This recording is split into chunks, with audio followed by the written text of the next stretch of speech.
sizga taqdir qilgan o'lim sharbatini totdingiz. Alloh sizga ikki o'limni jam qilmaydi. Gapimni tushunmayapsizlarmi? Tilingizni tiying.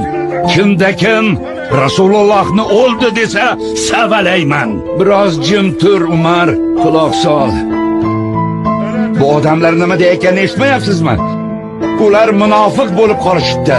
Quloq solinglar odamlar.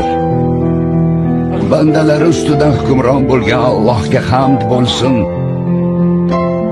Xaloyiq, kimda kim Muhammadga ibodat qilgan bo'lsa bilingki, Muhammad o'ldi. Kimda kim Allohga ibodat qilgan bo'lsa bilingki, Alloh tirik hech qachon o'lmaydi.